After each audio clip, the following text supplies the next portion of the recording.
Good afternoon. I'd like to call this meeting to order at 4:00 p.m. and announce that the board will meet in closed session to address items 1 through 4. Mr. Superintendent, are there any public comments on items 1 through 4? There are not. Thank you. Then I will close public comment and recess into closed session.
All right, everybody, welcome.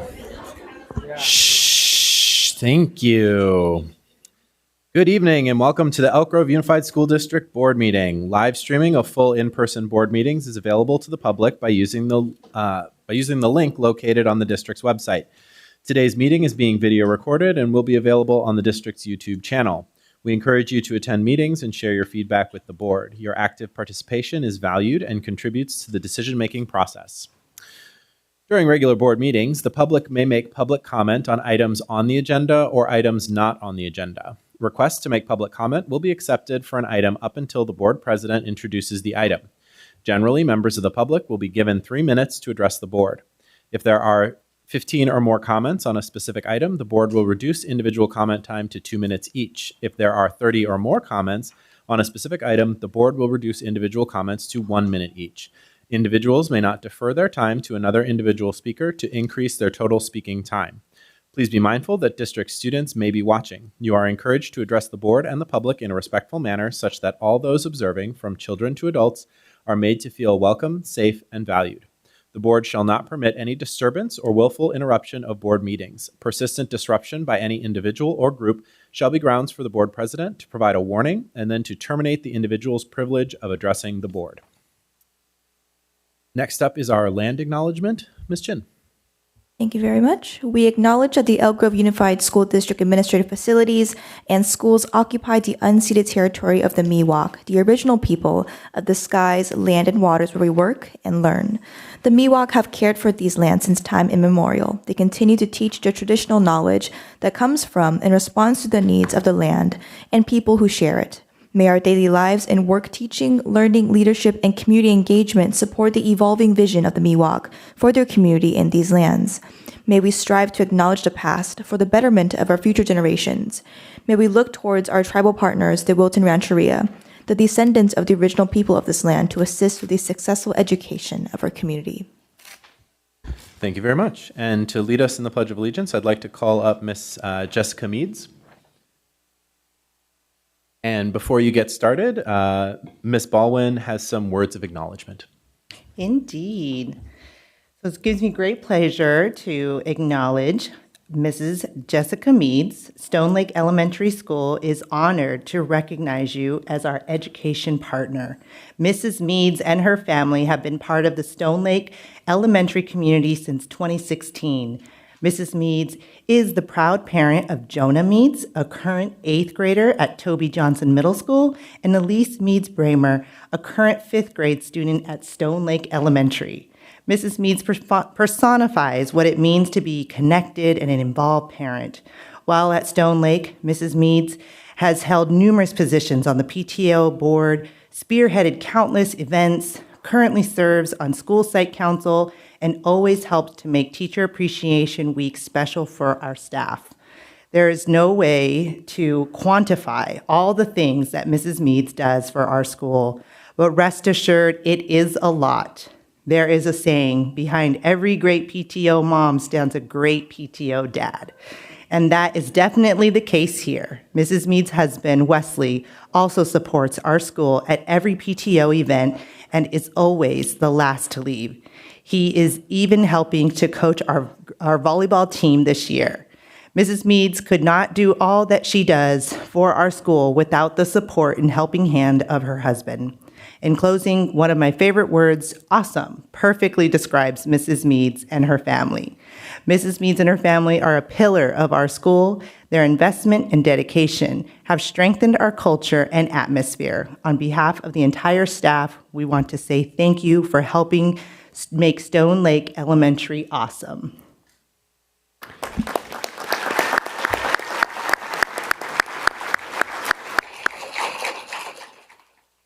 Thank you very much. And I'd like to invite everybody in the audience to join us in standing if you wish to do so. And Ms. Meads, feel free to take it away. Thank you. All right.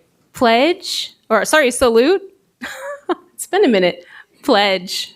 I pledge allegiance to the flag of the United States of America and to the republic for which it stands, one nation, under God, indivisible, with liberty and justice for all.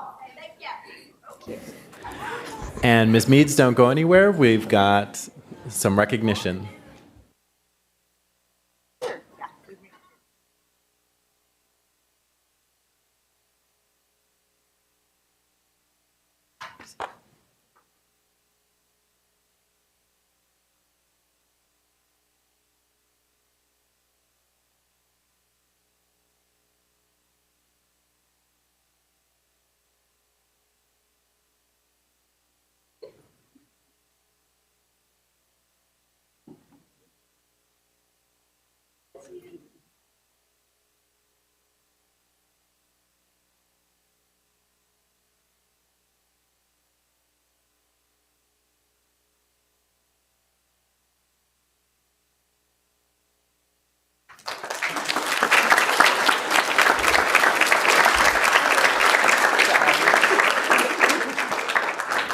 Thank you. All right, next up is our student regional report. Florin region, William Daylor and Las Flores High Schools. Student representatives, take it away.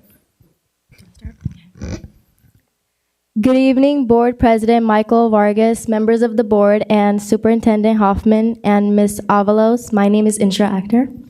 My name is Hal Lam, and it's our great pleasure to welcome you tonight as we gather to celebrate the incredible accomplishments of the schools in the Florin region. Whether you are a parent, educator, student, or community member, tonight is about all of us and what we've achieved together. Across the board, from our 5 energetic elementary schools to our dynamic middle schools, inspiring high schools, and empowering alternative education programs, this has been a year filled with growth, creativity, and excellence. What ties all of this together across every grade and every school is the unwavering commitment of our educators, the endless support from our families, and the unstoppable spirit of our students. This has been a year of joy, challenge, and meaningful progress. And while we celebrate what's behind us, and we also look forward to the ideas not yet imagined, to the victories waiting to be claimed, and to the stories we've yet to write. Thank you to everyone who makes the Florin region a beacon of educational excellence. Let's keep building together. Without further ado, we present to you our Florin region schools, consisting of Anna Kirchgater Elementary, David Reese Elementary, Isabel Jackson Elementary, Florin Elementary, Samuel Kennedy Elementary, James Rudder Middle School, and William Daylor, Las Flores, and Florin High Schools. Thank you, and now please enjoy a performance by the Mandarin Band with students from across all of our elementary schools.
Thank you to the Mandarin Band for a lovely performance. You will now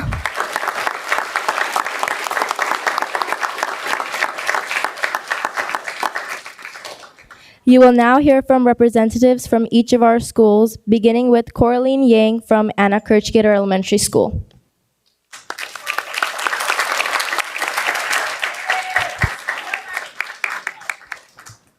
Hello, my name is Coraline Yang, and I am a 6th grader in Miss Hespler's class at Anna Kirchgater Elementary. I have attended Kirchgater since kindergarten. Positive opportunities like band, chess club, the talent show, cheerleading, and our sports teams are provided to everyone.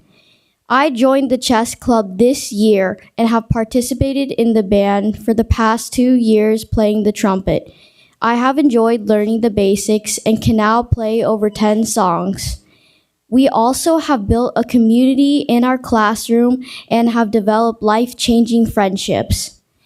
I feel like I could ask questions to any teachers or staff because they are trustworthy adults. Anna Kirchgater is a school that prepares students like me for the future, and I couldn't be any more grateful than I am now to be a Gator.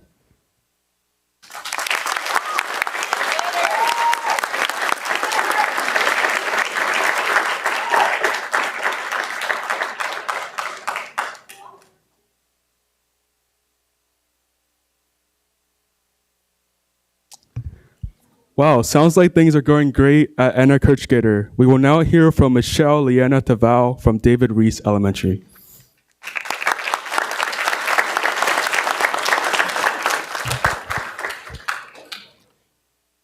Good evening, Superintendent Hoffman and members of the board. My name is Michelle Leanna Taval, and I'm here as a representative of our amazing school, David Reese Elementary. At Reese, we have the opportunity to participate in many fun experiences. As a year-round school, there is something always exciting happening each month. Students are able to join our school band, participate in sports such as our basketball, soccer, or track and field teams, or become a part of our Royal Dance program. We are an avid certified school, so we are well on our way to a college or career of our choice. Our school is welcoming to our families, encouraging them to join us in family picnic days, STEM and literacy nights, the Harvest Festival, Boot Through, as well as be a part of our multicultural fair. Students become leaders in our Student Ambassador program. Others are able to grow by supporting our youngest Eagles through Classroom Buddies, helping them to understand our Eagle Code. We at Reese live by the code: be safe, be kind, be productive. We celebrate the diversity of our students, staff, and families, helping each other to be the best Eagles that we can possibly be. Not only do we have great teachers to support all students, we also have AITs and counselors to help students develop their academic or social skills and understand their emotions. The adults at our school care about us, offer support, and a listening ear. I love my school because we are energetic and have school spirit. And like we always say, we are Reese. Thank you.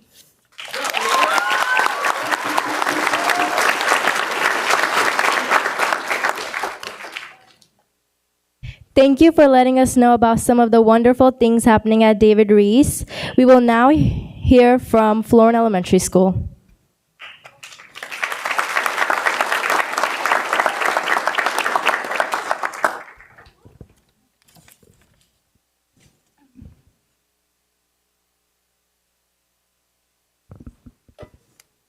Hello, esteemed board members, superintendent, district staff, and honored guests.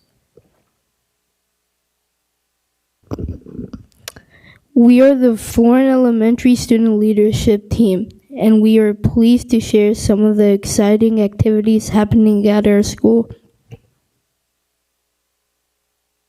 Our sixth grade students are eagerly anticipating their 3-day camping trip in May to Sierra Nevada Journeys. Additionally, our students have been actively involved in numerous sports leagues across the district. For instance, our 5th and 6th graders enthusiastically participated in flag football, basketball, and volleyball. Our dedicated PE teacher is also offering a soccer camp to help students develop their skills. This year, we have enjoyed hosting engaging family nights focused on reading, math, and science. Furthermore, our Valentine's Day family dance was a wonderful and memorable event. Our teachers have been working diligently to enhance an academy rigor of introductions, with our particular forces on increasing students' participation and classrooms discussion. We are also proud of our efforts in raising money for the American Heart Association, which culminated in fun opportunity to pie our principal. This has truly been a fantastic year, and we are looking forward to our upcoming family picnic, talent show, and promotion ceremonies. Thank you, and go Florin Bears!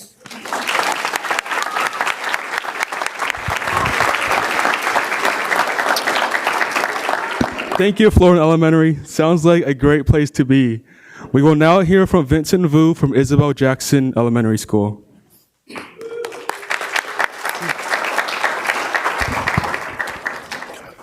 Hello, my name is Vincent Vu, and I'm a 5th grader from Isabel Jackson Elementary School. I'm a member of a program called JAGS. JAGS is a program that is offered to 5th and 6th grade students to teach us how to be a leader. As a JAG member, we help around the school by collecting recyclable items and take pictures at assemblies, events, recess, and after-school events for our yearbook. We also help with fundraisers by passing out wintergrams around the school. I've learned so much so far, and at Isabel Jackson, we are respectful, responsible, and safe. As always, it's a great day to be a Jaguar. Every day is a great day to be a Jaguar.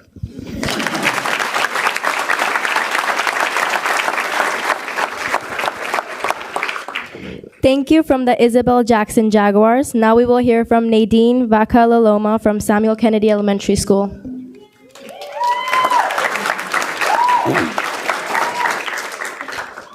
Good evening, President Vargas, members of the board, Superintendent Hoffman, and Ms. Avalos. My name is Nadine Vacalaloma, and I am a 6th grade student at Samuel Kennedy Elementary School.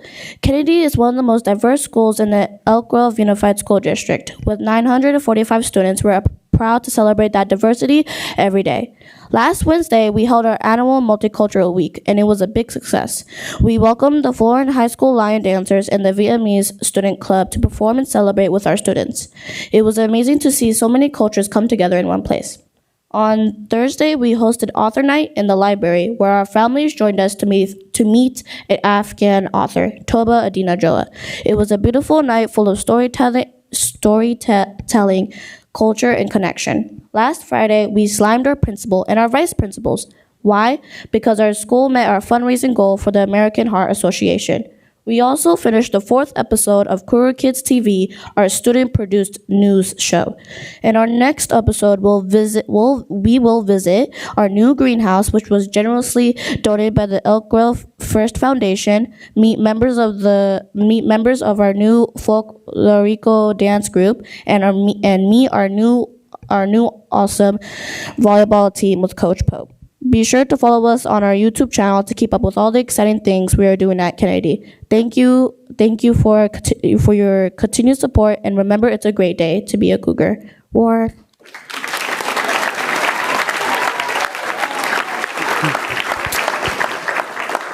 Thank you to the Samuel Kennedy Cougars. They were also my elementary school. Up next, we have Kritika Singh from James Vetter Middle School.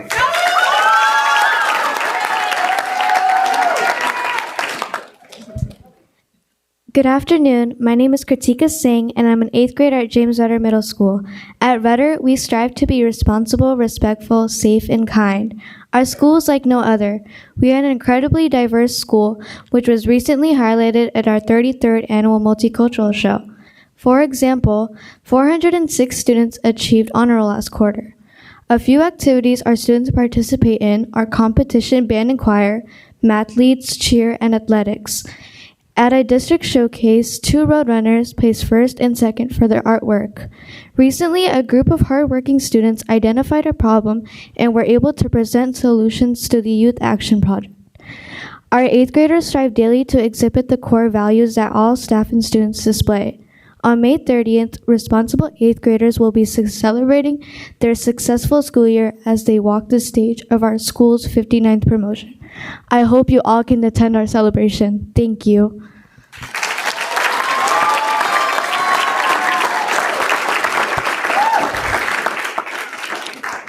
Sounds like being a Roadrunner is fun. Up next, we have Leilani Flores from William Daylor High School.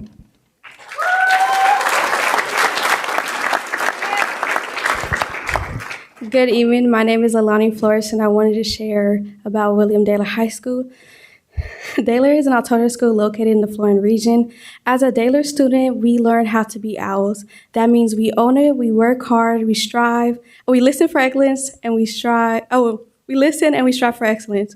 Students come to Daylor for many different reasons, such as credit recovery, to have smaller classes and a smaller campus, for individual attention, and for the resources we have to offer to pregnant and parenting teens.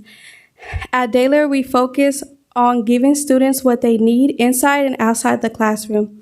We learn the academic skills and character traits required to be active community members. We have 2 CTE programs, Building Traits and Careers with Children, and an on-site child development center for any teen parent attending EGUSD schools, which is a good program as a teen parent myself. Our leadership class created a yearbook to capture our memories this year. We offer art, guitar, gardening, woodship, basketball, English learner support, and several small groups mentoring such as IYT, Pro Youth, and Mindset Academy. We hope to see you on our campus sometime soon.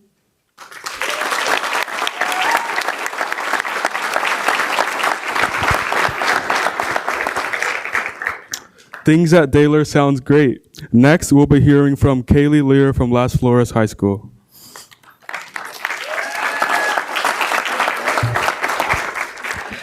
Good evening. My name is Kaylee Lear, and I wanted to share about my school, Las Flores.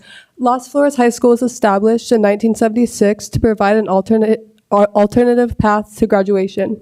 Today, Las Flores is a choice school that includes both K through 8 virtual academy and a 9 through 12 independent study program. We are located at Banford Drive in the Valley High region, but our students come from all over the district. Students enroll in Las Flores for a variety of reasons: credit recovery, early graduation, or personal or social situations.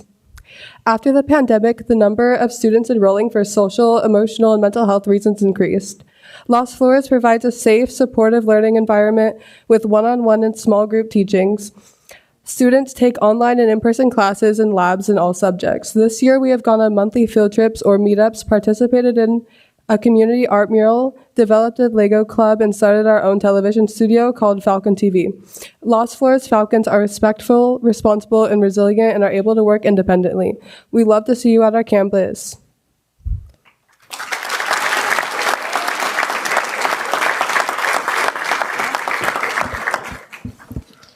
Thank you to Las Flores High School, and now it's time for Florin High School So, starting off, what a year it's been. We kicked things off with the wild fun of the Pumpkin Derby. Yes, racing decorated pumpkins really was the move. Then came our inaugural football season, and not only did we show up, we made the playoffs. Multicultural Week brought color, flavor, and pride to campus, reminding us how powerful our diversity is. College admission season had its highs and stress, but we did it. We had tons of acceptances. Letters opened and dreams unlocked. Meanwhile, our robotics team didn't just qualify, they made it to the World Championships.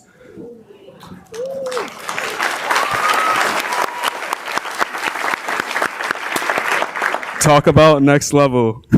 We brought the hype to Spirit Awards Assembly, then chilled under the lights at our inaugural Flowchella event, dancing and vibing with the people who made these 4 years unforgettable.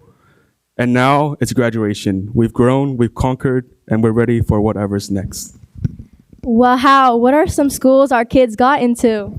Well, Intra, this year was one for the books. Our remarkable class of 2025 landed acceptances across all 9 UC campuses, as well as private universities, including Carnegie Mellon University, Claremont McKenna College, Grinnell College, NYU, UChicago, Babson College, Washington and Lee University, Georgetown, Vanderbilt, Johns Hopkins, UPenn, and Harvard, just to name a few.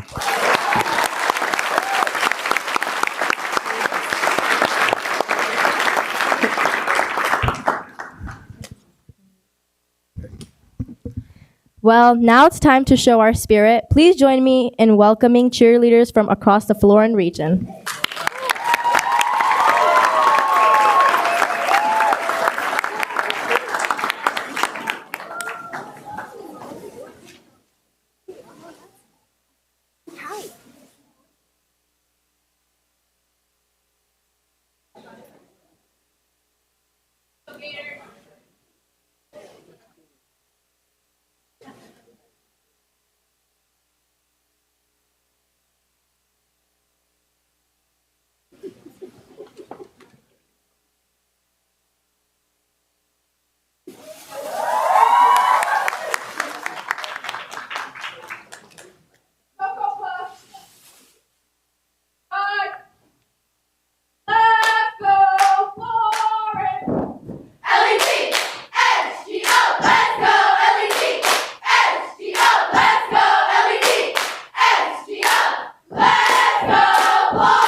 I don't see how you can hate from outside of the club. You can't even get in.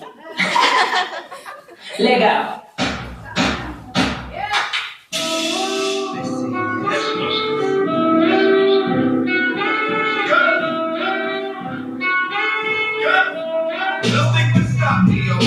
Shut what you want, I got what you need.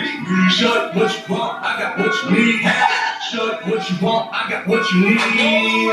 Show style, but take it in the air. Show style, but take it in the air. Take it in the air. Legs to the top, side, take it in the air. Take it in the air. Put your hands out, you gotta put it in the air. Put your hands out, you gotta put it in the air.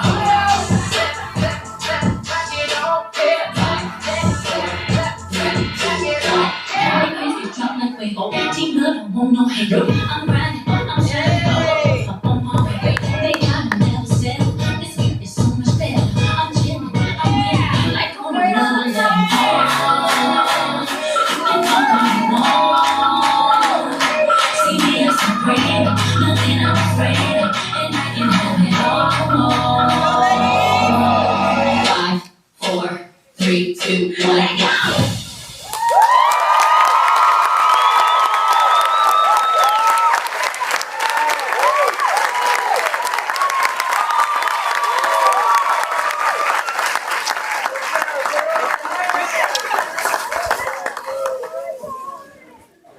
Can we hear it one more time for our cheerleaders?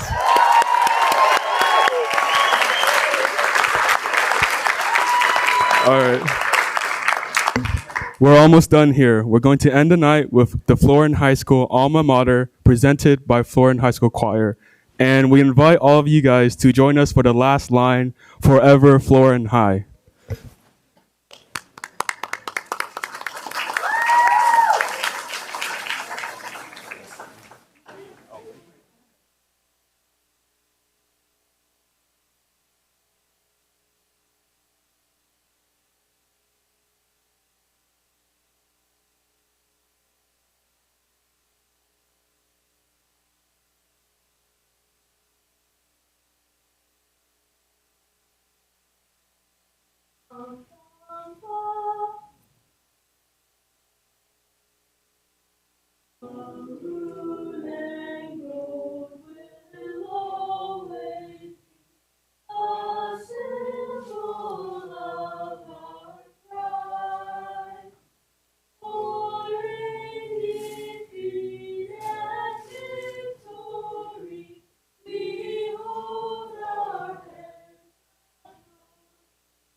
That is.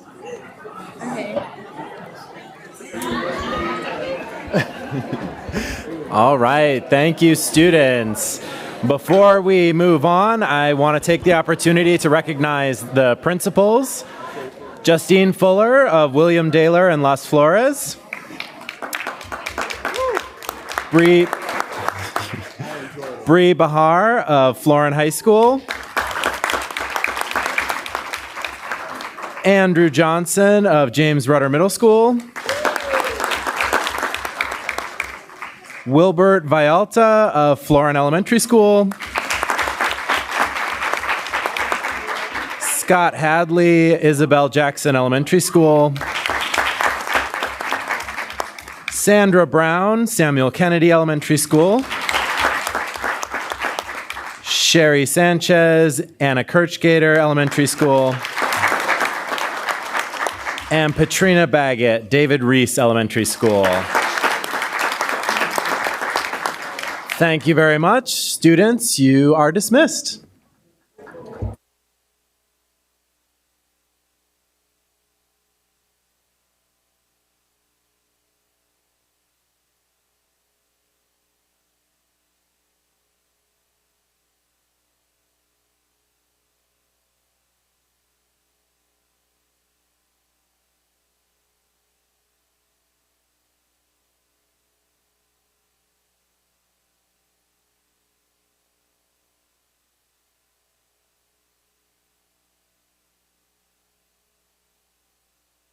All right. Okay. You know what? We'll start with, we'll go with Elko first and then give them to you. Okay. Or, you know what? I can tell the colors. I'm good. I made these. I You're designed right. them. I wasn't even looking at the colors. Yeah, thank you. Okay. Okay. So, should I stand? I'll stand here. Okay.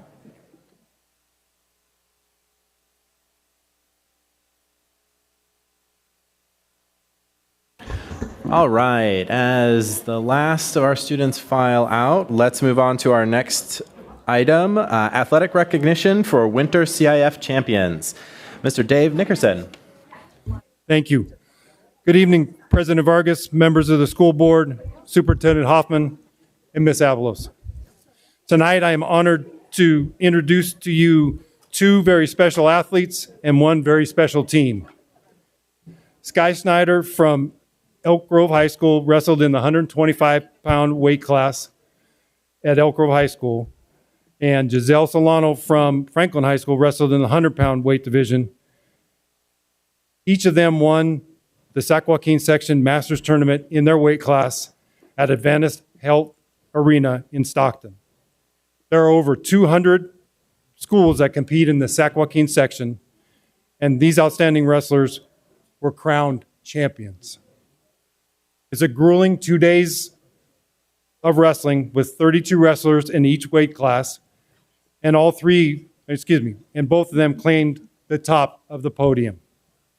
At this time, I would like to introduce Kyle Baird, wrestling coach at Elk Grove High, and wrestler Sky Snyder. Sky pinned her first three Masters opponent before defeating Gabriel Austin from Pittman 7-6 in the finals. Sky also placed 8th at the state meet the following weekend. Next, I'd like to introduce Franklin High School wrestling coaches William Calvert and Gary Effathan, and wrestler Giselle Solano. In the Masters Tournament, Giselle pinned her first opponent, major decision the next two before defeating Lily Dizon from Pittman 6-1 in the finals. Giselle also placed third in the state meet the following weekend.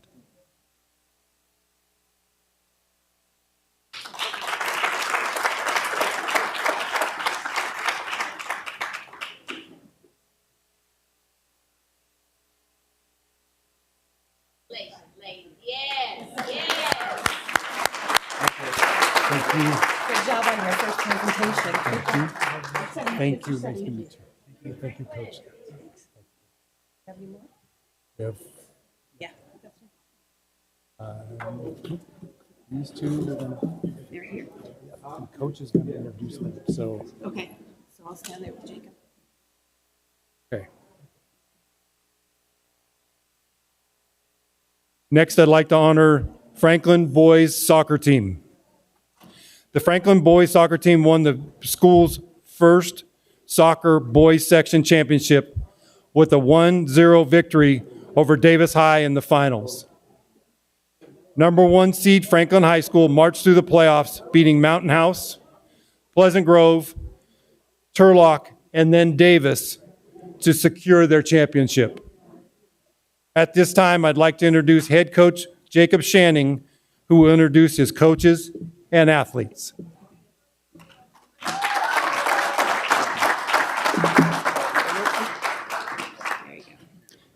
Assistant coach Dylan Mello.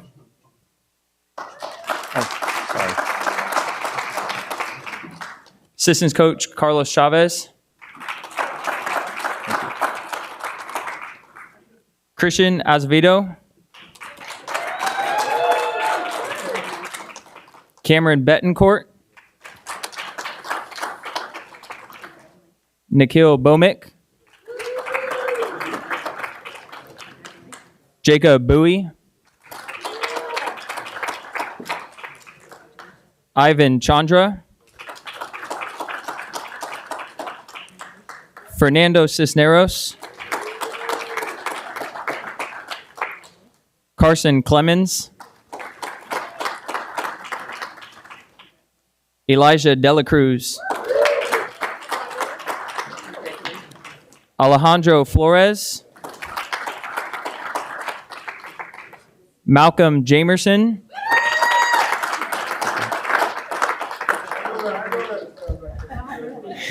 Miles Jones. Landon Lim.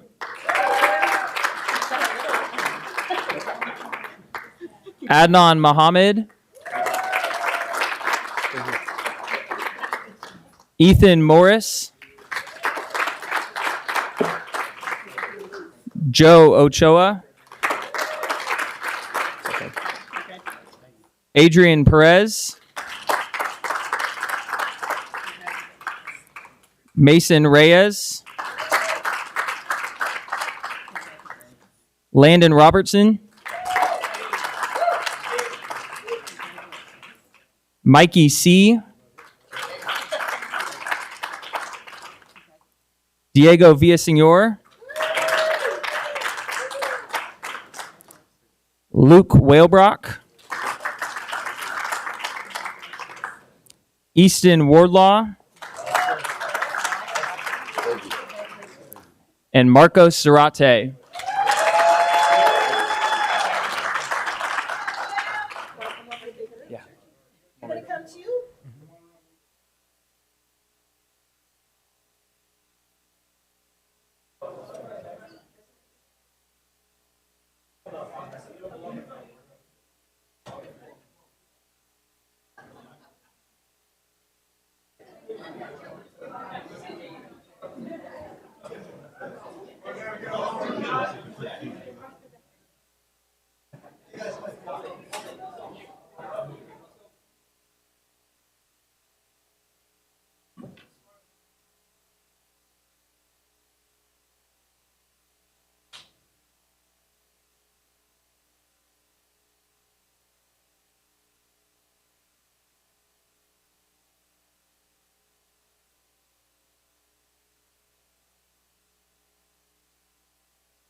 All right, congratulations, students.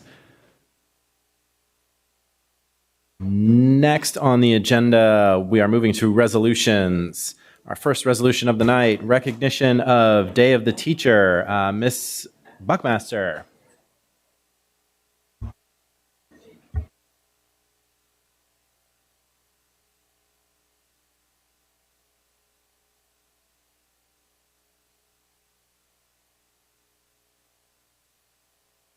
Turned on. Is this my, there we go. Good evening, trustees, Superintendent Hoffman, Ms. Avalos. I'm Corey Buckmaster, Chief Human Resources Officer with Elk Grove. It's my privilege tonight to bring forward our resolution to recognize the Day of the Teacher. And I also want to recognize our partners from EGA who are here with me tonight in honor of this recognition. Thank you for being here. In 2004, the National Education Association, the California State Legislature, and the California PTA co-sponsored a resolution to recognize the first full week in May as Teacher Appreciation Week, and subsequently the Wednesday of that week as the Day of the Teacher. To recognize the event locally and honor our teachers, the Elk Grove Unified School District Board of Education adopts the following resolution. Whereas it is the purpose of this resolution to recognize May 7th, 2025 as Day of the Teacher in the Elk Grove Unified School District. Now, therefore, be it hereby found, ordered, and resolved as follows. Whereas an educated citizenry serves as the very foundation of our democracy, and whereas today's teachers mold the minds and train the workforce of the future, and whereas no other profession touches as many persons with such a lasting effect, and whereas the good teaching grows in value and pays dividends far beyond the classroom, and whereas Day of the Teacher should be a day for school districts, parents, public officials, and the community to recognize the dedication and commitment of teachers who are educating our children. Therefore, be it resolved that the Elk Grove Unified School District hereby recognizes and wishes to honor the contributions of teachers to quality education in the state of California and in the Elk Grove Unified School District, and declares the week of May 5th through 9th, 2025 as Teacher Appreciation Week and Wednesday, May 7th, 2025 as Day of the Teacher. Thank you very much. Mr. Yang, are there any blue cards on this item? Good evening, Board President. There is no blue card on this item. Thank you. Then I will entertain a motion to adopt resolution number 89, recognizing May 7th, 2025 as Day of the Teacher in Elk Grove Unified School District. So move. Moved by Mr. Yang. Second. Seconded by Ms. Ballerini. Would anybody like to speak on this item? Seems like no. Okay, sweet. Then I will have the ayes. All those in favor, please say aye. Aye. Any opposed? Motion carries unanimously. Thank you very much. Thank you. We're up for the picture now. Our turn. Come on up. All right. Next up, National School. Actually, let's do picture first.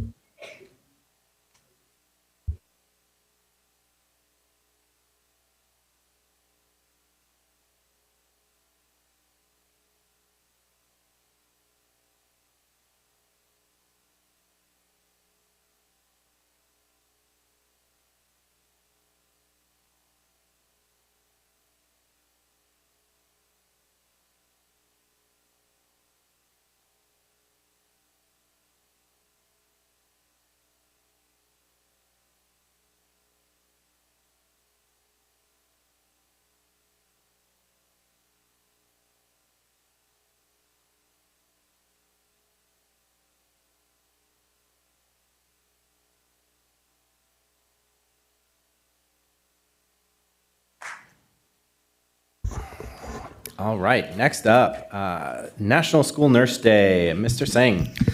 Good evening, Board President, Mr. Vargas, members of the board, Superintendent Hoffman, colleagues, and community.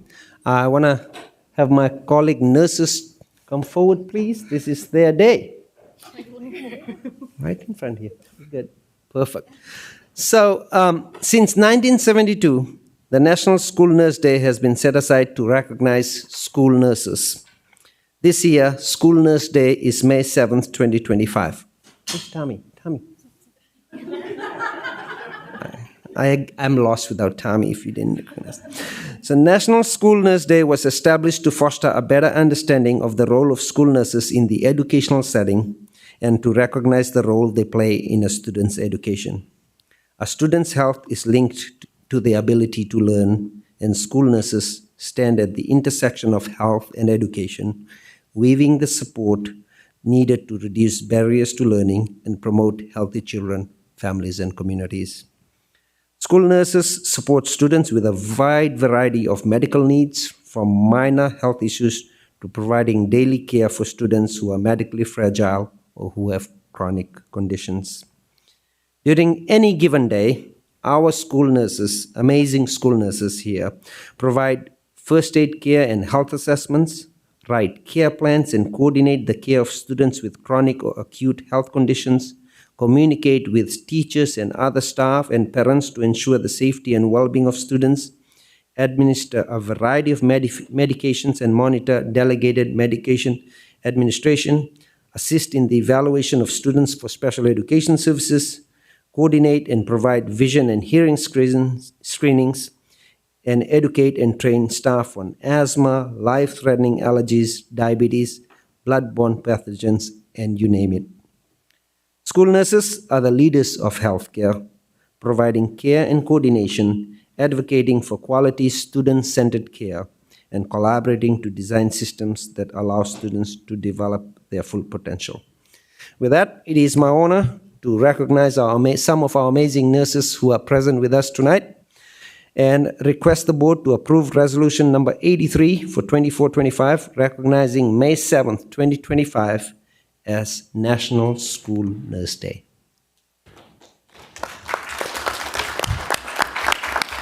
Thank you very much. Mr. Yang, do we have any blue cards on this item? Board President, there is no blue card on this item. Then I will entertain a motion to adopt resolution number 83, recognizing May 7th, 2025 as National School Nurse Day. So move. Moved by Mr. Yang. Second. Seconded by Ms. Albiani. All those in favor, please say aye. Aye. Any opposed? Motion carries unanimously. Thank you very much.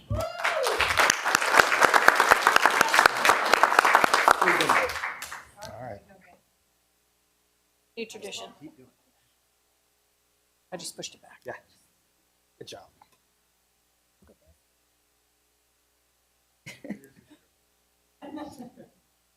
Funny ears.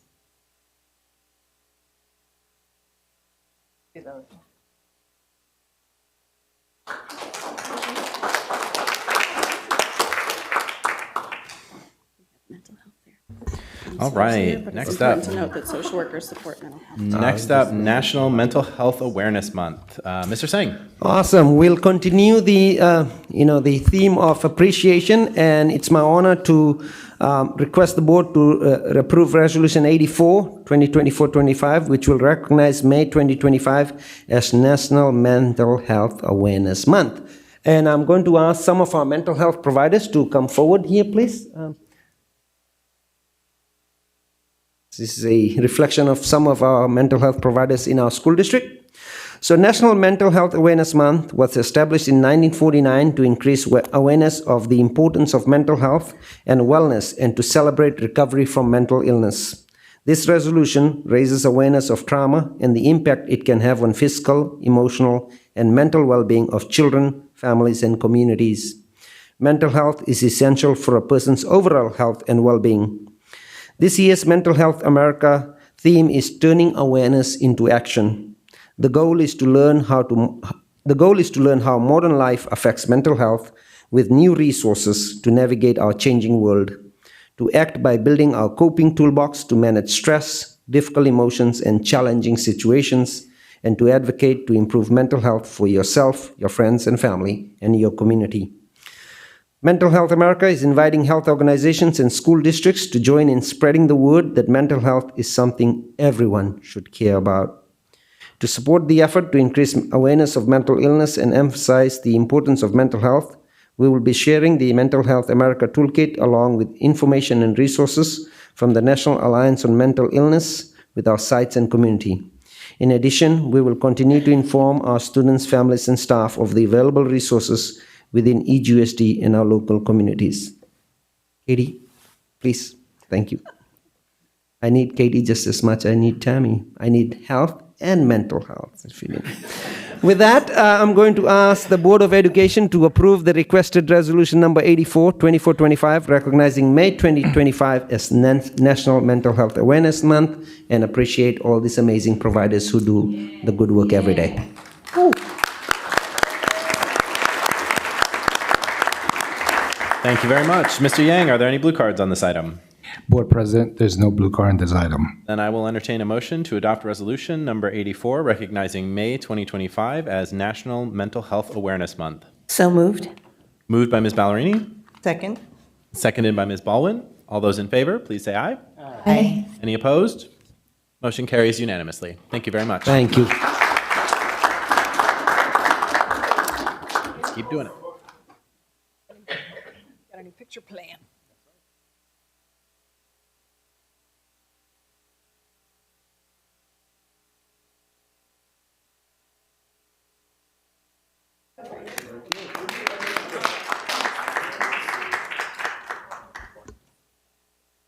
All right, next up is National Foster Care Month. Ms. LeMay.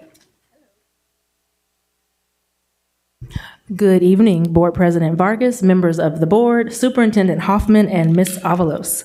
I have the privilege of presenting the resolution for National Foster Care Month. Each year, May is recognized as National Foster Care Month to raise awareness of the unique challenges and needs of youth in foster care and to acknowledge the network of adults who support and enhance their overall well-being. Families, public and private agencies, community organizations, and individuals provide valuable support and encouragement to youth in foster care across the nation, the state, and our district.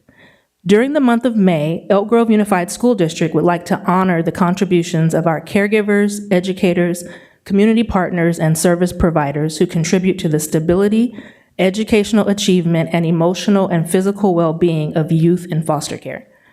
The district would also like to acknowledge that the collective efforts of caring adults creates positive impact and lasting change in their lives.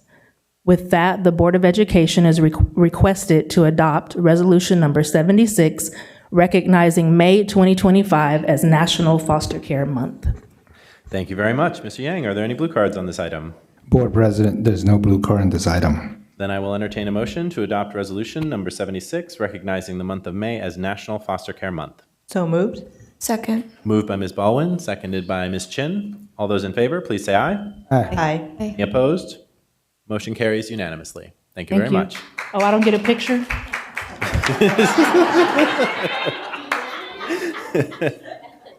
Next. Anytime, Lisette.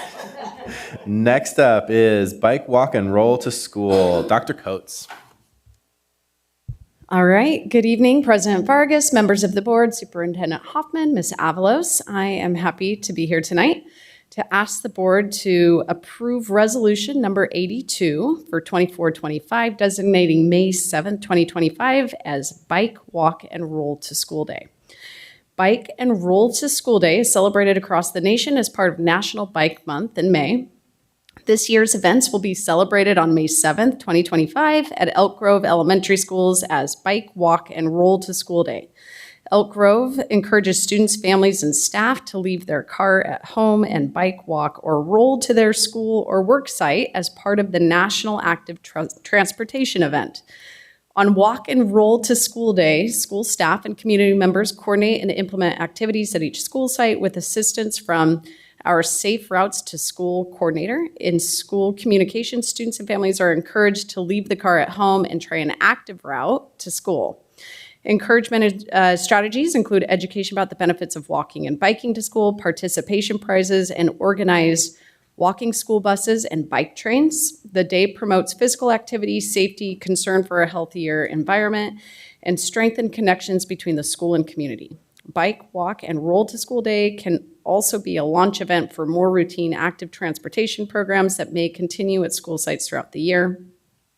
We encourage board members to join us in biking, walking, and rolling with our Elk Grove students and celebrating at school sites on May 7th, 2025. And now we ask you to approve resolution number 82. Thank you very much. Mr. Yang, are there any blue cards on this item? Board President, there's no blue card on this item. Then I will entertain a motion to adopt resolution number 82, designating May 7th, 2025 as Bike, Walk, and Roll to School Day. So moved. Moved by Ms. Ballerini. Second. Seconded by Ms. Baldwin. All those in favor, please say aye. Aye. Any opposed? Motion carries unanimously. Thank you very much. All right. Next up, Asian Pacific American Heritage Month. Dr. Collier. Good evening, President Vargas, members of the board, Superintendent Hoffman, Ms. Avalos, members of the public, and colleagues. The Board of Education is requested to adopt resolution number 80, 2024-25, designating May 2025 as Asian Pacific American Heritage Month. As part of the Board of Education legacy of advocacy for equity and the value of diversity within our school district, members of the Board of Education have an opportunity to recognize May as Asian Pacific American Heritage Month. Asian Pacific American Heritage Week began in 1978 when President Jimmy Carter signed a joint resolution designated this as an annual celebration. In May of 1990, the recognition was expanded further when George H.W. Bush designated May as the Asian Pacific American Heritage Month. May was chosen to commemorate the immigration of the first Japanese to the United States on May 7th, 1843, and to mark the anniversary of the completion of the Transcontinental Railroad on May 10th, 1869. The majority of workers who had laid the tracks were Chinese immigrants. Throughout the year, the contributions of Asian Pacific Americans are presented in the regular curriculum. However, this special focus for 1 month serves as a reminder of the combined contribution of this group. In support of this resolution, this year, the Curriculum and Professional Learning Department will provide resources to teachers to recognize and celebrate Asian Pacific American Heritage Month. Furthermore, the Educational Equity Department has posted resources on their department website for district personnel. Requests the Board of Education to adopt resolution number 80, 2024, designated May 25 as Asian Pacific American Heritage Month. Thank you very much. Mr. Yang, are there any blue cards on this item? Board President, there's no blue card on this item. Excellent. Then I will entertain a motion to adopt resolution number 80, designating May 2025 as Asian Pacific American Heritage Month. So move. Moved by Mr. Yang. Second. Seconded by Ms. Chin. Would any board member like to be heard on this issue? Sure. Mr. Yang? Yeah, I would like to say that I am proud to be part of the Asian heritage. The fact that there's many pioneers and pillars of Asian descent been around this country since 1843.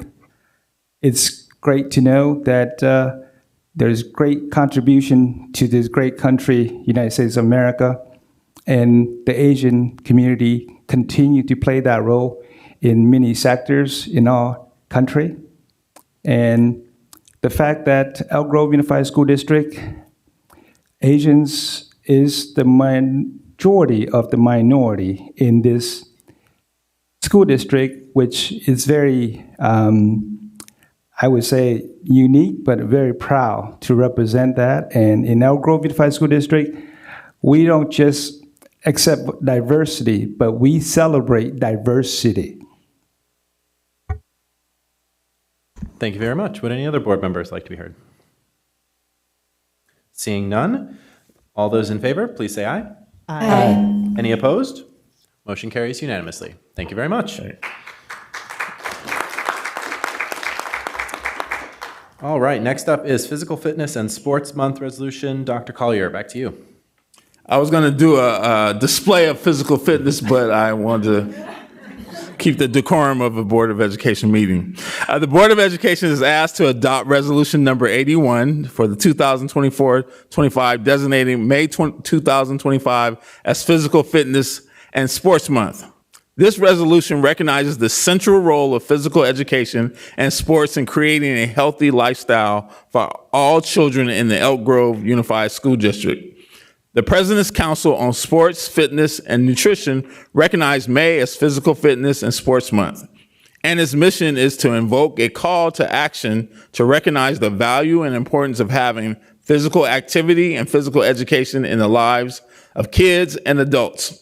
Campaigns like this one help to reactivate our interest in physical activity and sports.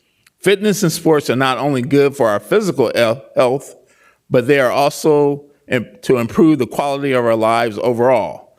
Experts agree that even small amounts of physical activity can make a significant difference in a person's physical and mental health. For example, it can reduce the risk of chronic diseases, high blood pressure, and anxiety while improving sleep, among other health benefits. Additionally, participation in sports teams and physical activity clubs can improve the grade point average, school attachment, educational aspirations, and the likelihood of graduation. Higher physical fitness achievement is associated with better school attendance rates and fewer disciplinary incidents involving drugs, alcohol, violence, or truancy. Parents and guardians can help by modeling the very behaviors we want to see in young children. If parents and guardians exercise and set an example, their kids will likely embrace similar habits. If families emphasize physical playtime on the weekends, kids will be more likely to get involved in sports activities. In support of this resolution, the Curriculum and Professional Learning Department will collaborate with physical education teachers to develop a list of recommendations for how families can be physically active on weekends and during school breaks. We're requesting the Board of Education to adopt resolution number 81 for designated May 2025 as Physical Fitness and Sports Month. Thank you very much. Mr. Yang, are there any blue cards on this item? Board President, there is no blue card on this item. Thank you. Then I will entertain a motion to adopt resolution number 81, designating May 2025 as Physical Fitness and Sports Month. So moved. Moved by Ms. Baldwin. Seconded by Ms. Albiani. Would any board members like to speak on this one? Then I will say something very briefly on this, which is when I was in high school, I played sports. And so I have a special and sort of unique perspective on, that my high school team at the time went on to win the state championship. So we were my football team. And so we were a very competitive group. But at the same time, one of the things that I found so valuable about the experience was not the competitiveness of it, not the awards, not the potential scholarships or opportunities in higher education, one of which I took advantage of, but the relationships that I built in those, while playing those sports. I think one thing that is incredibly important is to remember why we have these opportunities on our campuses in the first place, is that sports offer an incredible opportunity for our students, not just to stay healthy, which makes them better academically, but they actually have a direct relationship with students doing better on campus, succeeding academically, and building the lasting friendships and relationships that connect them to our campuses on a much deeper level. And something that, I've been ruminating on recently for God knows what reason, is the relationships that I built were so different. It wasn't the people who I would normally befriend, who I, befriended on the sports teams. It was people who were very different from me. And so sports are a great way to bring people together who wouldn't normally build relationships on our campuses. And so really, it creates those opportunities to diversify your relationships. And, I was a young gay kid still just coming out of the closet. And so I had relationships with people I definitely would not have sought out initially. And because I'd had those relationships with them for years beforehand, the transition for me was much easier, than it might have been for some of my peers. And in fact, a number of my peers who chose not to come out until years and years later in college. So I just wanted to say that briefly and comment and, draw our attention back to, this, as I've done before, everything comes back to education. Everything comes back to how are our students doing on campus? Are they feeling safe? Are they feeling connected? Are they doing well in the classroom? And that's really what I think this is about. So thank you very much. We will take a vote now. All those in favor of the resolution, please say aye. Aye. Any opposed? Motion carries unanimously. Thank you very much. All right, next up, public comment for items not on the agenda. Mr. Yang, do we have any blue cards? Yes, Board President, we have exactly one blue card. Calling Kathy Wilson.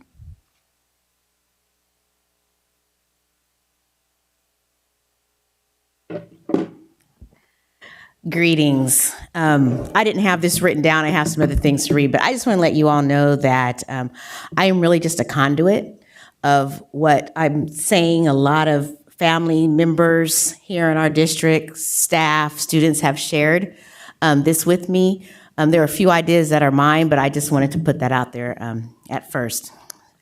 So I'm here tonight again to continue to highlight that our Black students, family, and staff are not seeing tangible actions in response to the harm caused not only by the incident last month, but the broader systemic and structural racism that continues to permeate the Elk Grove Unified School District.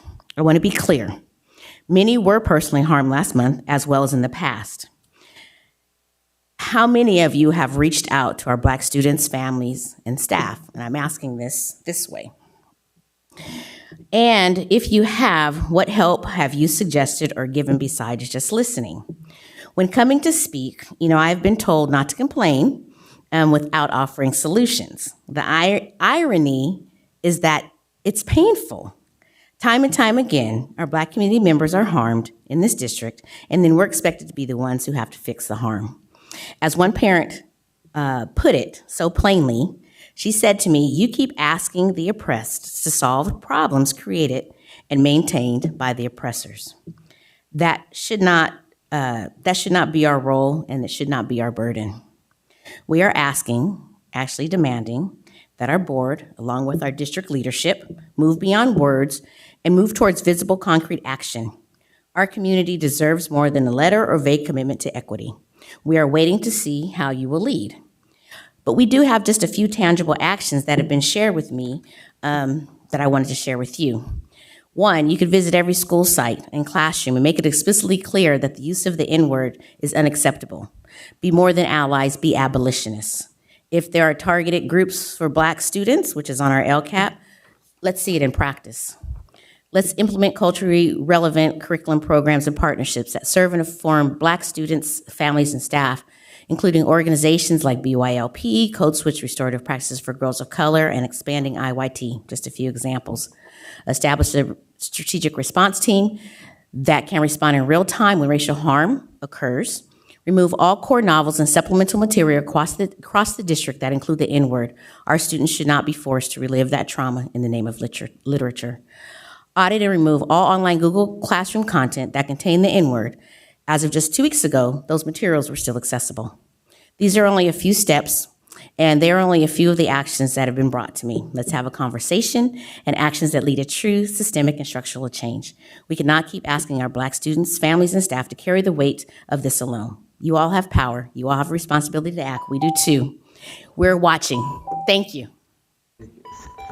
Thank you. Thank you for the feedback, and appropriate staff will follow up. That ends our blue card for this item. Thank you. All right, moving on to our consent agenda. Mr. Yang, do we have any blue cards on the consent agenda? Board President, there is no blue card on this item. All right, would any board members like to pull an item from the consent agenda? Seeing none, I will entertain a motion to approve items 1 through 37 on the consent agenda. So move. Moved by Mr. Yang. Second. Seconded by Ms. Albiani. All those in favor, please say aye. Aye. Any opposed? Motion carries unanimously. Mr. President, can I just make one comment? Yes, please. I just wanted to highlight items 6 and 7 on the consent agenda. Valley High scholarships for Mr. Dave Roberts and Mr. Rick Swan, both former teachers and colleagues and friends, and both passed in the past year, and I just wanted to recognize them. Thank you. Thank you. All right. Next up, bargaining units. Would any bargaining units wish to address the board at this time? Seeing none, we will move on to reports. Our report for the evening is dual enrollment. Mr. Schweitzer.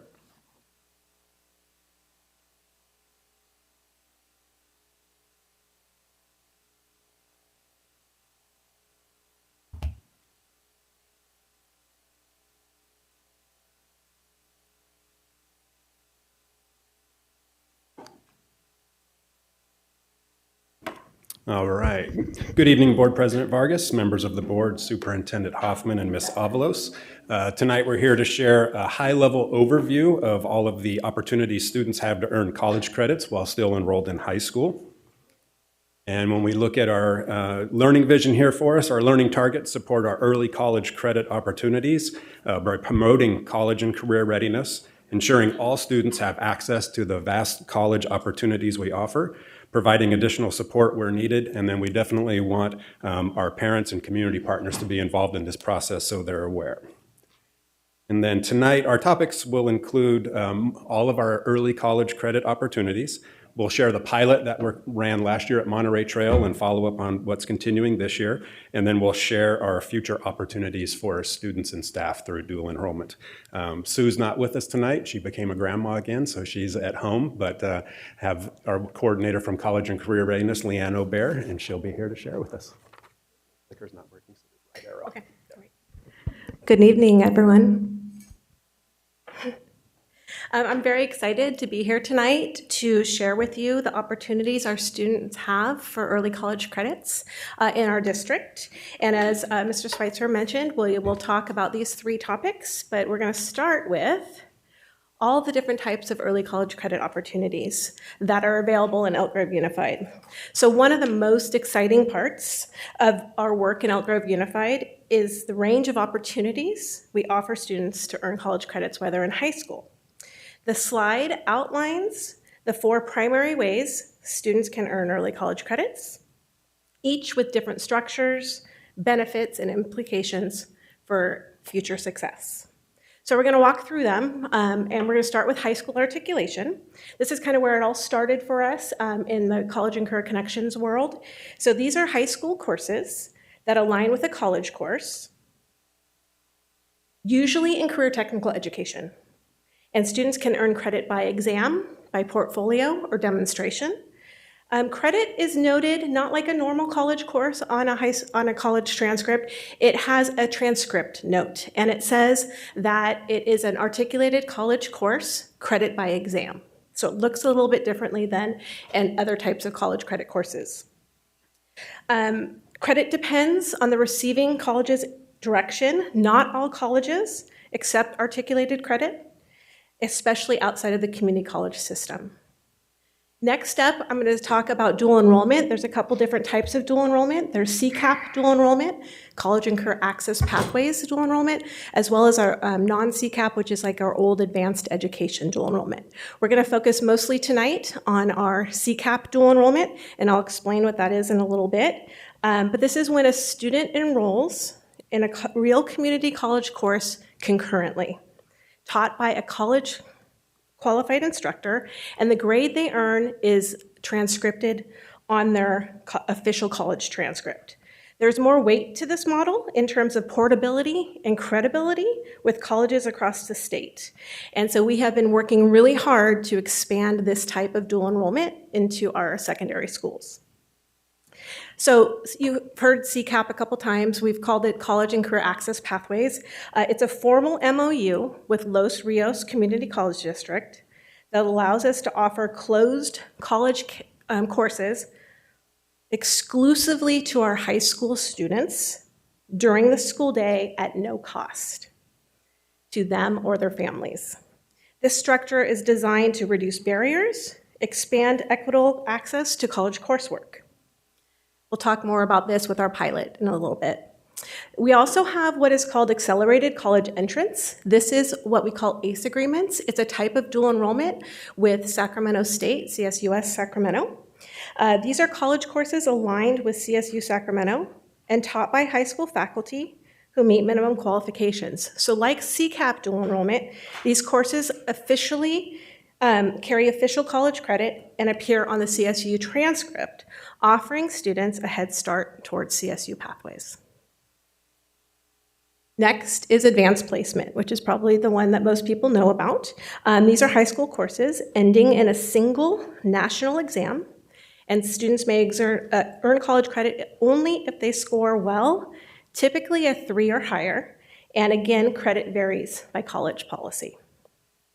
So each type of these college credit opportunities offers unique benefits and challenges related to cost, instruction, and credit portability. So we are strategically moving towards CCAP dual enrollment and ACE agreements because they provide students with guaranteed, transcripted, and transferable college credit. So these models remove the uncertainty and increase the value of the early college credit experience for our students, especially as they apply to a broader range of colleges and universities. So I just want to share a great example of this progression because with that said, even though we're talking about moving from high school articulation to dual enrollment, there's still a valuable place for high school articulation, especially in CTE courses, because these courses help students gain early exposure to course-aligned content in a more supportive high school setting. As you can see up there, there's no penalty for poor performance, so the student must earn an A or B to get that credit by exam. So if they get a C or D, they have no college transcript. So there's a little bit of a safety net. In many of our pathways, articulation serves as a first step. It's kind of like the introduction to college credit. And then we move on with dual enrollment through ACE or through CCAP. So back to my example, we're going to talk about the pilot at Monterey Trail, but there is a great example of a progression of this type of strategy for college credit for our students in the entrepreneurship pathway at Monterey Trail. In 10th grade, the students take Business 215, which is entrepreneurial opportunity and business planning in the 10th grade, as I mentioned, through articulation. And then in the 11th grade, they will take Business 300, which is general business, through CCAP dual enrollment, and then progress to the 12th grade capstone class. They will simultaneously concurrently take Business 350, which is what is it? It is small business management entrepreneurship. And so they can stack college credit over multiple years in this pathway. Students successfully completing the high school pathway are completers in CTE, but they also earn 9 units of college credit, and they can earn an entrepreneurship certificate from Consumers River College. So this layered approach gives students a scaffolded experience, growing their confidence and earning college credit at every stage. Now on to the data. So we've outlined the different types of early college credits in Elk Grove Unified available to our students. Now let's look how those opportunities show up in schools, both in terms of course offerings and the number of students engaging in these. So as you can see, we have seen significant growth in the number of CCAP dual enrollment sections. We've went from 1 to 11 between last year and this year. That's a 1,000% increase. And even our increase was also in the sections of ACE agreements when we went from a 21 sections last year to 36 this year. So we're making slow but steady progress as we move from articulation to dual enrollment. As you can see, the number of articulated sections went down from 204 to 192. Student access also expanded significantly, where the dual enrollment, CCAP dual enrollment, we went from 19 students in our pilot program to over 360, a little bit over that for this year, right now in spring of 2025. And then ACE also increased from 712 students to 1,022 students. So if you add all those up and compare 23-24 to 24-25, we've had an overall 17% increase in early college credit access across all these models from 23-24 to 24-25.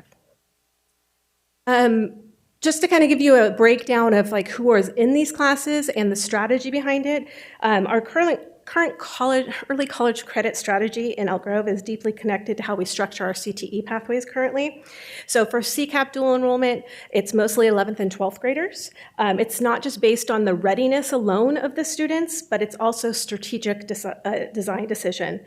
We intentionally build our pathways to begin with articulated courses, as I mentioned in our example, which provide the safety net and a safe on-ramp for students into college-level expectations and before transitioning them into college coursework via dual enrollment. Similarly, our ACE agreements, the participation is now currently limited to 11th and 12th graders, and that is because it's based on eligibility rules from the university. However, CSUS is in the process of reevaluating that requirement, so maybe we'll have some more opportunities for our 10th graders in the future.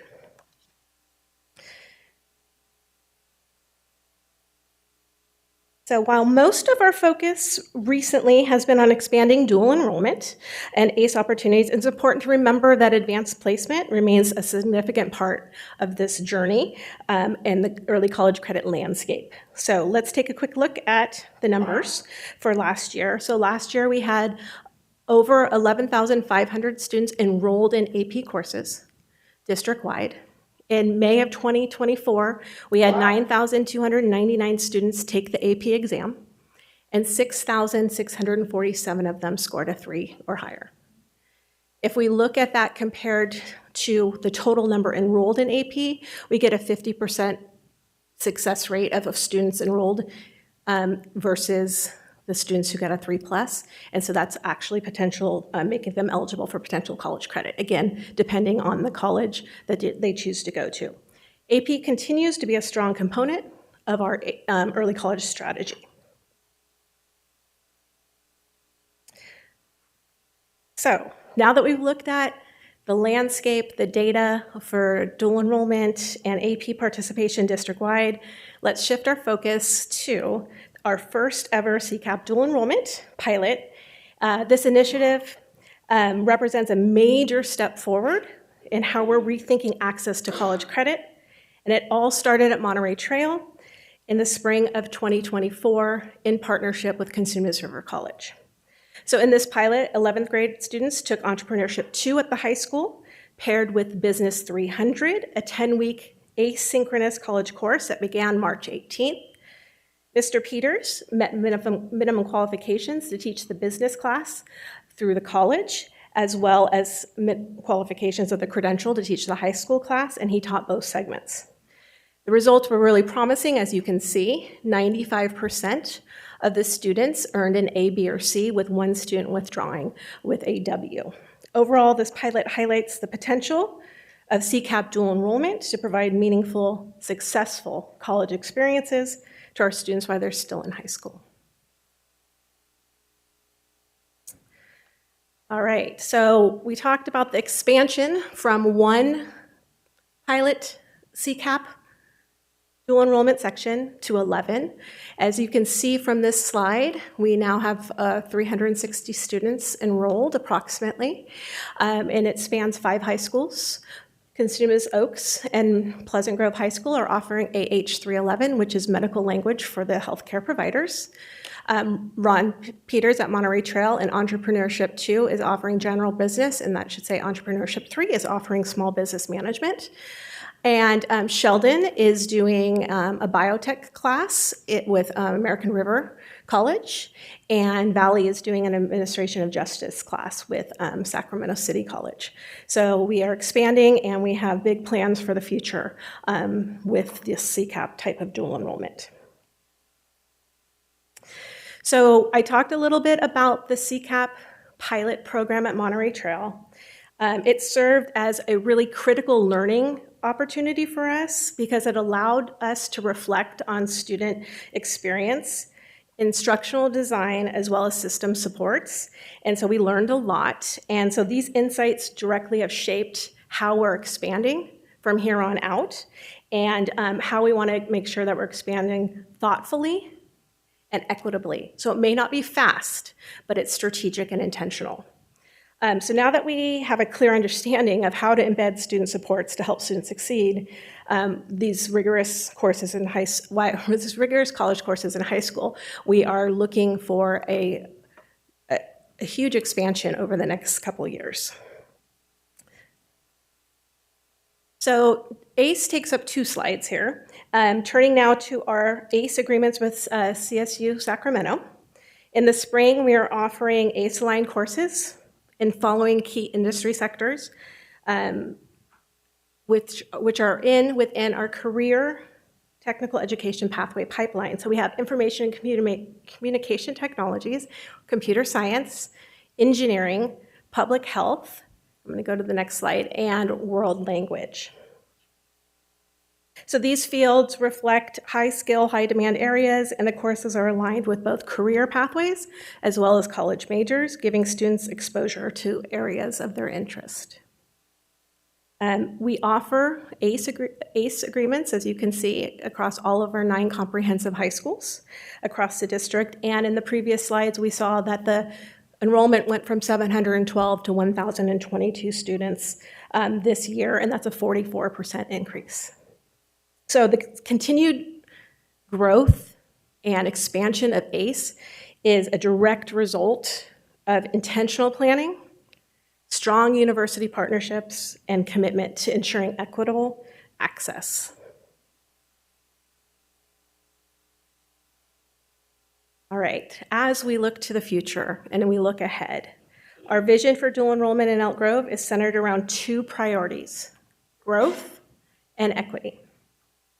So as you can see, we are looking to expand student support systems. We have learned a lot over the last year about how we need to align our cross-institutional systems and our real-time data sharing for student supports. We've also looked at what kind of courses we want to expand, both in partnership with Los Rios and Sac State. In addition to strengthening the support systems that help the students succeed in these courses, we're broadening the scope of what we offer. So Los Rios, we're looking to expand more with administration of justice, making a pathway to a certificate. Biotechnology, engineering, radio, television, film, video and film, and automotive. And then hot off the presses, we're looking to do fire technology as well with Los Rios, with CRC in particular. We're also looking at, with Sac State, to do our ACE agreement expansion with education, English, medical terminology, photography, and mechanical, again, being very structured. We have a Golden State Pathways grant that we are awarded, so we're leveraging that to ensure that we are doing this in a very strategic, intentional way so that students have equitable access to these expansion opportunities. So ultimately, it's about ensuring that every student and their family has access to meaningful, well-designed choices that help them plan for what's next after graduation, right? So because post-secondary success doesn't look the same for everyone, some students are direct to career through the path through a certificate or a technical credential. For others, it's earning college credit towards an associate degree in a community college.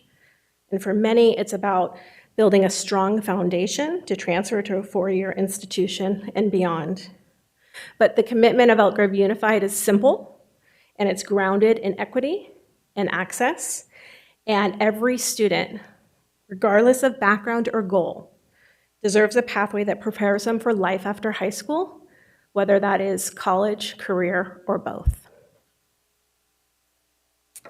So I wanted to thank you for your ongoing support. We're excited about this expansion that's happening and life-changing opportunities it provides for our students, and we're happy to answer any questions you may have. Thank you very much. Mr. Yang, do we have any blue cards on this item? Board President, there's no blue card on this item. Excellent. Then we will move to board member questions. Let's start on this end. If anybody has any questions. Ms. Davis? Sabiani? Thank you for the presentation. I think these are great opportunities. My son was able to get some college credit and even just experience the process of registering for a class in high school. So I mean, that is what I just love about academies. It's real stuff. And so he had to get led through that. I've still got his CRC number in my phone because, you know, you had to pull that from somewhere and you had to teach him to put it somewhere important. Just the realness of it, the real life application. Thank you very much. My AP has saved me money, though somehow they still want to go for 4 years, so it's still going to cost me. But I know other kids have gotten out in 3 because of it, and this will just help kids. So thank you very much for your work. Thank you. And I see it's at all 9, and I imagine it'll just keep expanding. So it's really exciting. You went from a pilot, and then you've got at least one thing at each school right now, and I'm looking forward to watching it grow. Thank you.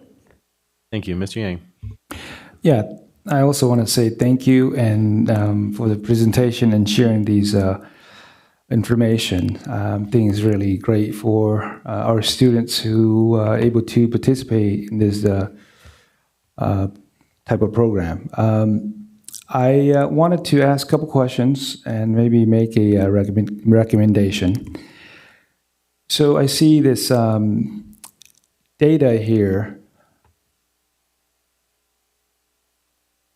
Let me go to the slide. I see an improvement. Let's see, where was that?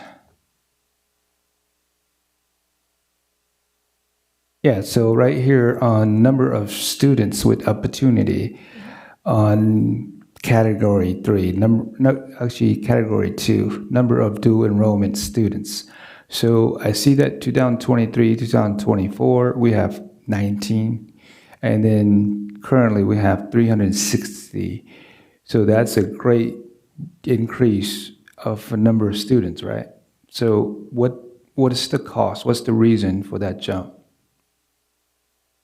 Yeah, so this CCAP, this enrollment is just CCAP. So we have thousands of students taking advanced non-CCAP dual enrollment, used to be called advanced education, independently of our high school. So what's strategic about this, what's the difference is we went out and found our teachers that met the minimum qualifications in certain disciplines so that we could expand the opportunities to other high schools and to other courses.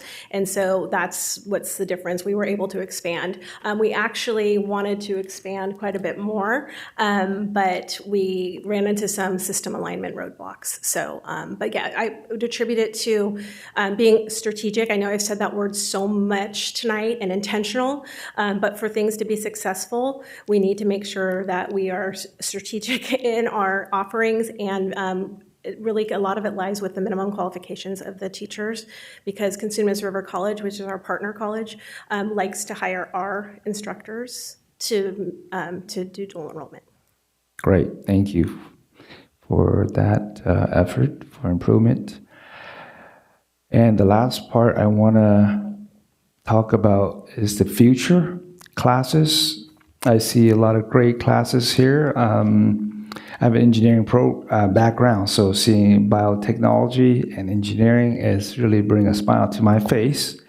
I do want to make a recommendation to see if you guys could put a coding class in there, if all possible, given the technology that we are facing. So that's all I have. Thank you so much. Thank you. Thank you very much. Ms. Chin.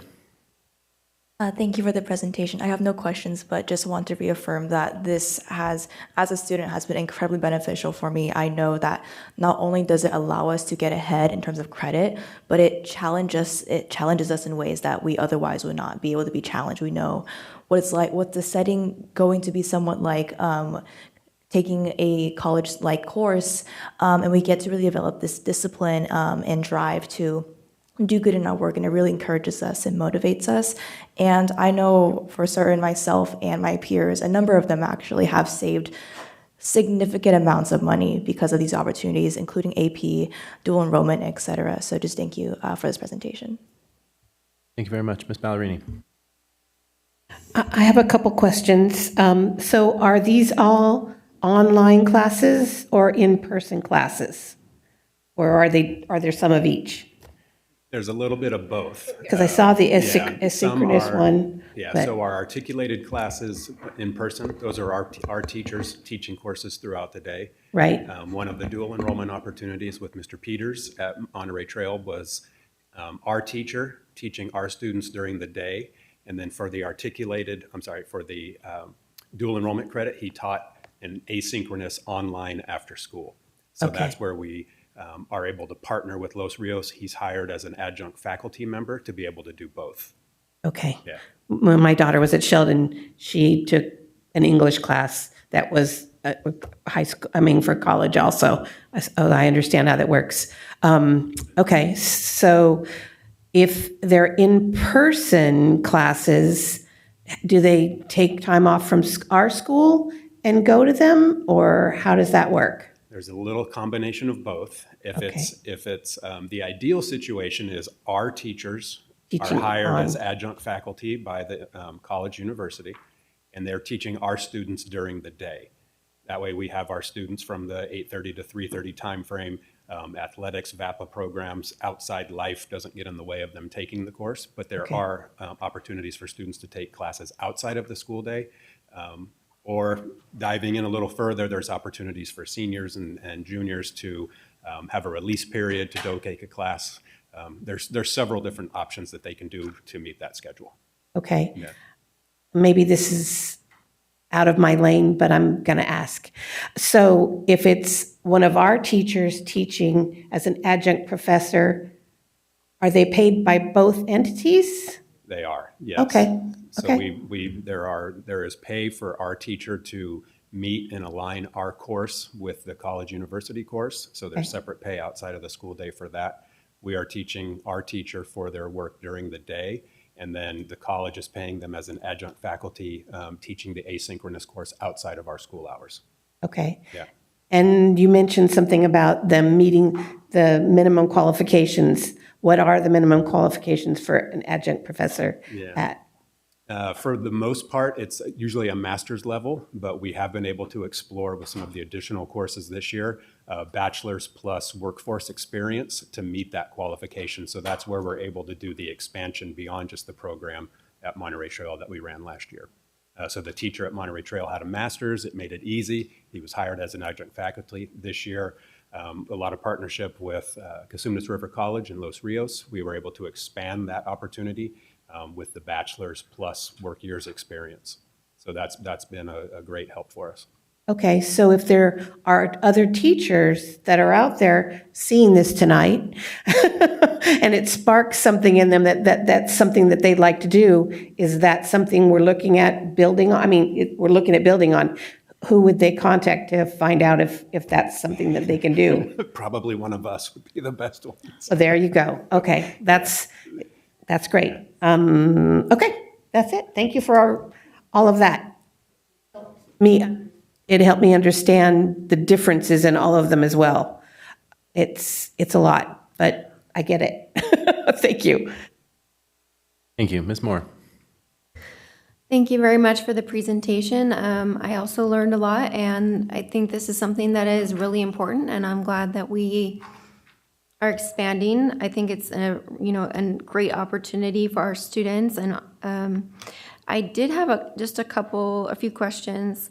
I know that you said it makes sense that we don't want to rush the process with the expanding. I understand your explanation, but do we have any goals or specific goals for how many students we want to serve or anything like that? Or is our goal now just to, find the qualified staffs to expand? Or I can start. Initially, it's finding the qualified staff, depending on if they have the master's or the bachelor's plus the workforce experience.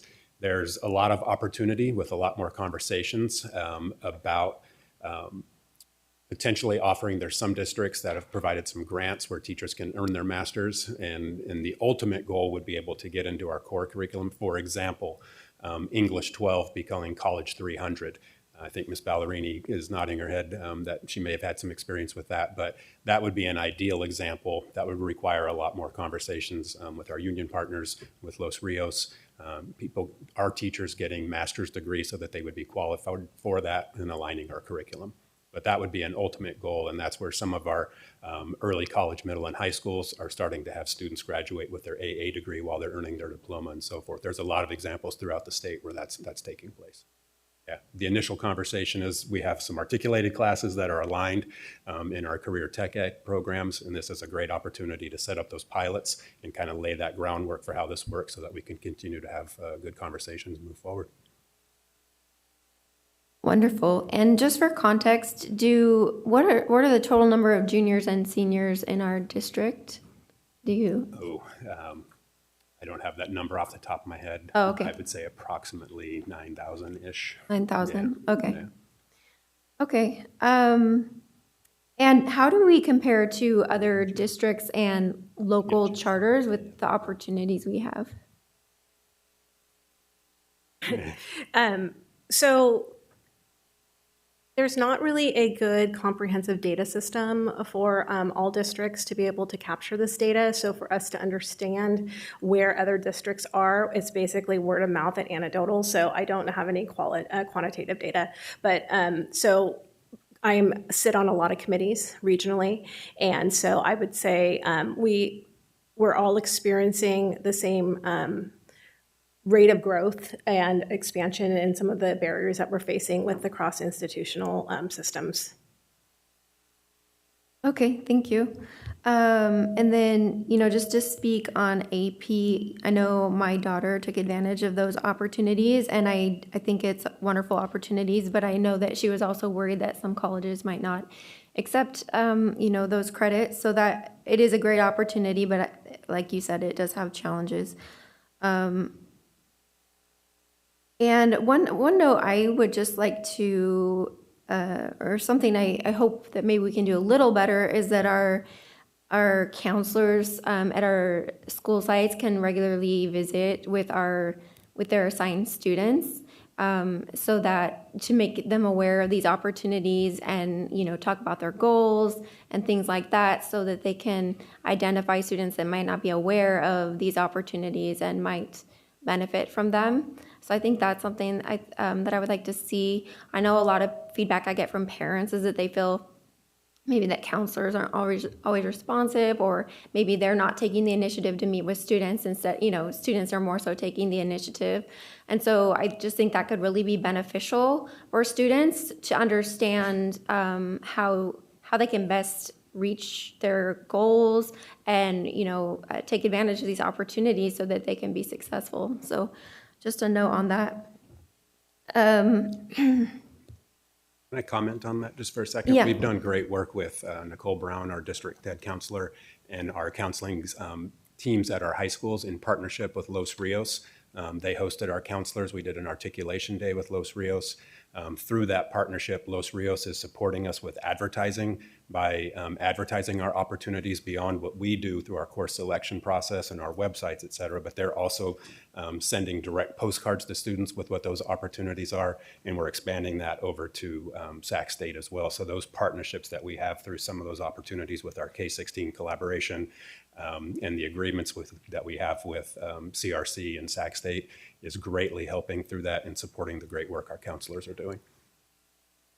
Wonderful. That's great to hear.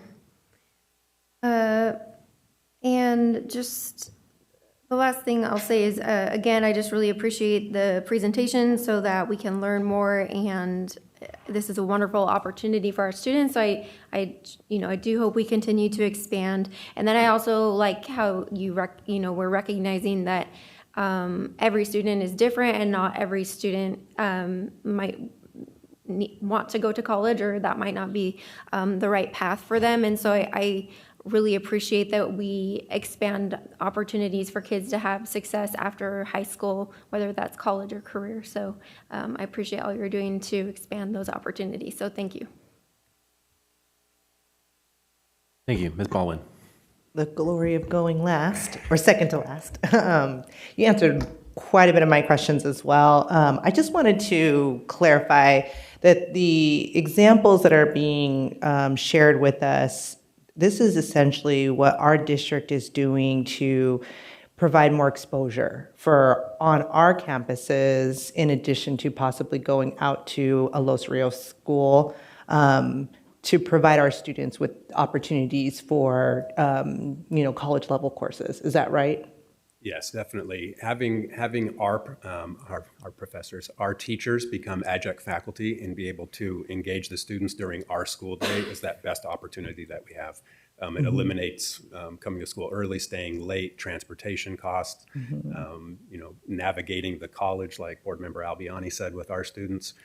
It just having that support on our campus with our teacher, our counselors, Leanne and team from College and Career Connections goes and actually meets one-on-one with the students, help them get enrolled, provides that support throughout the class, and having our teachers doing that's the best avenue for us. Yeah, that's really awesome. And I love how you mentioned that there was the connection between Los Rios hosting our counselors. I just know firsthand that when you have a really strong relationship with our college partners, then we create these pipelines. It's so much easier to be on the same page, to make sure that our students are ready to hit the ground running for those campuses. And we go beyond being a college-going culture, and we're actually making it happen. Students are able to access college credit much sooner. And I think that's what's going to be the piece that kids need to be able to do to see, like, is this for me? So I do appreciate as well, I have a high schooler, so we're exploring this right now with her, so this is very good timing. I think tomorrow she goes to her meeting at school to learn more about dual enrollment at Laguna, so that's exciting. I was just texting her like, you did this right. But yeah, I think this is great. Thank you so much, especially for our students who are first generation and low income. This means the world to them, because speaking from that experience, I was a first-gen low-income student, and having someone invest in me to help me, access college pretty early meant changing the trajectory of my family. And so I'm so glad to be a part of a district that is prioritizing that and making that available for our community. So thank you. Excellent. Thank you very much. I have nothing to add beyond saying thank you very much for this and all of your work. I think, just in the past 2 years, I've seen a really distinct change and evolution and progress towards, what you guys are doing. So really appreciate it. Thank you. Oh, Susan, would you like to add something?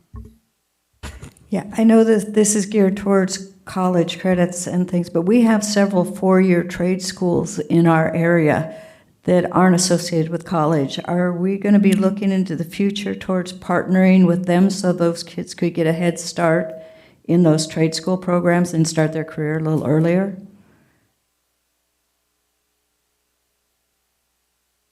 I know that we are partnering with a few of the trade schools. I've been working with Sue to engage with them through our college and career fairs.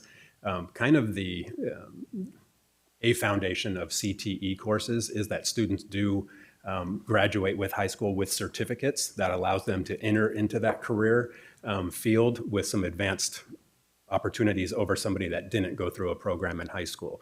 So I'm thinking of an automotive, for example, that might graduate high school having taken the sequence of automotive courses that we offer, while currently, hopefully next year, they're not dual enrollment through Los Rios. They would get a certificate if they complete those courses, where they could go get a job in a mechanic shop, for example, and go in at a higher level than somebody that didn't have that participation in high school. So there are many opportunities there through the trades, and we are expanding those opportunities to be able to bring them to our students so they know what's available to them. Thank you. I appreciate that, because there's a lot of kids that college is not the route that they go. So I'd like to encourage them to get a career too. Thank you. Thank you very much. All right. Next up, we have one public hearing this evening. General waiver request of the deadline for non-classroom-based funding determination for the Elk Grove Charter School. Ms. Watkins. Good evening, President Vargas, Superintendent Hoffman, trustees, Ms. Avalos, colleagues, and community. I'm here tonight to present the general waiver request of the deadline for the non-classroom-based funding determination for the Elk Grove Charter School. We posted a public notice in the Elk Grove Citizen that we will hold a public hearing tonight regarding the board's consideration for approval, the general waiver request of the deadline.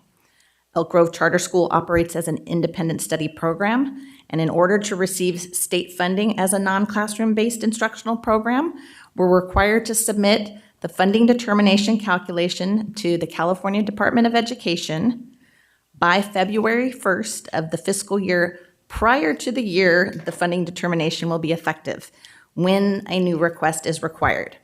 And then the State Board of Education will act and approve on your approval. They may approve a determination of funding period that is prospective for a period of at least 2 years and a maximum of 5 years. So following the public hearing, staff will recommend the board to approve the waiver of funding determination deadline pursuant to the California Code of Regulations.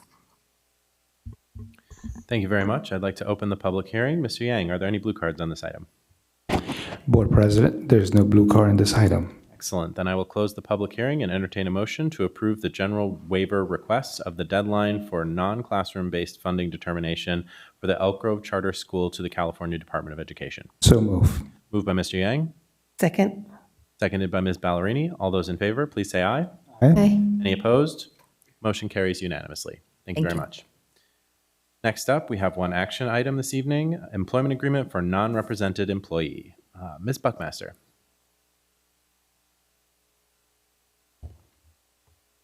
Good evening again. California Government Code Section 54953C3 requires that a verbal summary of the proposed compensation and fringe benefits be given to the public prior to final board action on certain employment agreements. The employment agreement for the Chief Technology Officer requires board action in open session at a regular school board meeting. The proposed employment agreement contains the following material terms: Term. The term of the Chief Technology Officer Agreement is effective beginning April 15th, 2025, and is through and including June 30th, 2027. Based upon receipt of a satisfactory evaluation for the 25-26 school year, the term of the proposed employment agreement may be extended unless terminated on an earlier date by the parties or extended by the parties. The work year of the Chief Technology Officer is a 261-day work year consisting of 222 base service days, 16 holidays, and 23 vacation days. Cabinet members' salary shall align with the step increments and the salary schedule included in the applicable employment agreements and the salary schedules attached to their agreements. Effective beginning April 15th, 2025, and for the remainder of the 24-25 school year, the Chief Technology Officer shall receive the following base salary consistent with their applicable 24-25 salary schedule and step placement. Effective April 15th, 2025, Chief Technology Officer Todd Barber's base salary at Step 2 shall be $177,197. The Chief Technology Officer shall continue on Step 2 during the 25-26 school year. The Chief Technology Officer will receive the same health and welfare benefits and retiree benefits as other district certificated employees, as those benefits may change from time to time consistent with their employment agreement. The Chief Technology Officer will receive $100 per month for travel within the district boundaries, irrespective of the number of miles traveled on district business. This concludes the summary of the Chief Technology Officer's employment agreement with the district, and copies of the employment agreement will be available upon request. Thank you very much. Mr. Yang, are there any blue cards on this item? Board President, there's no blue card on this item. Then I will entertain a motion to approve an employment agreement for this non-represented employee. So moved. Moved by Ms. Ballerini. Second. Seconded by Ms. Albiani. All those in favor, please say aye. Aye. Any opposed? Motion carries unanimously. Thank you very much. Congratulations, Mr. Barber. Too late to say no now, Todd. All right, last item, board member and superintendent reports. Mr. Superintendent, anything to report? Okay, anything from any board members? Ms. Albiani. CSBA called and asked me to testify at the Assembly Education Committee, so I wanted to say thank you to Ms. Coates and Ms. Levaster and Mr. Hoffman who helped me with that. And that was something completely new, so lifetime learners. I love it. Any other board member reports? All right. Seeing none, we have no further business, so I'd like to adjourn this meeting at 8:01 p.m.